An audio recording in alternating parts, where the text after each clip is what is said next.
Je suis Arnaud Rioux, je suis auteur et j'accompagne des groupes depuis une vingtaine d'années.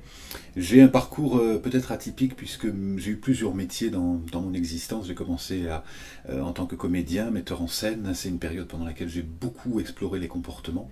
Je me suis beaucoup intéressé à l'être humain. C'est ce qui m'a fait partir en Inde, au Tibet, m'intéresser à la méditation, au yoga, au tai chi, aux arts martiaux. J'ai fait une dizaine d'années d'arts martiaux et avec tous ces outils, la méditation, la psychologie, j'ai créé ma propre approche qui s'appelle la voie de l'acte, approche consciente de la totalité de l'être. Et c'est à partir de cette approche globale que j'accompagne aujourd'hui des groupes et puis que je transmets mes enseignements. Alors, ce qui m'a donné envie d'écrire cet ouvrage, c'est cette phrase qui a résonné, qui dit un artiste, c'est un enfant qui a survécu. Et je crois que le plus gros défi dans cette vie, c'est d'être un adulte tout en gardant son cœur d'enfant. Et le cœur d'enfant, souvent, il est affecté parce qu'on nous dit tellement dans notre éducation et dans tout le passage scolaire, fais pas ci, fais pas ça, fais comme ci, fais comme ça, qu'on finit par perdre notre élan de vie. Et pour moi, le plus gros défi de cette vie, c'est d'être un adulte en gardant son élan de vie.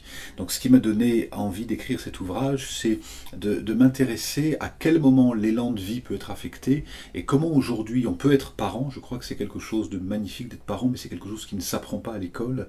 Et comment on peut accompagner nos enfants tout en leur permettant d'être complètement qui ils sont pour aller là où ils ont envie d'aller en toute sécurité et non pas là où on a envie de les emmener. Donc j'ai écrit ce livre que j'ai écrit en 9 mois, donc qui est comme une naissance, de façon à mettre au cœur la bienveillance au cœur de la relation parent-enfant. Je crois que ce qui rend unique une relation, c'est son côté vivant.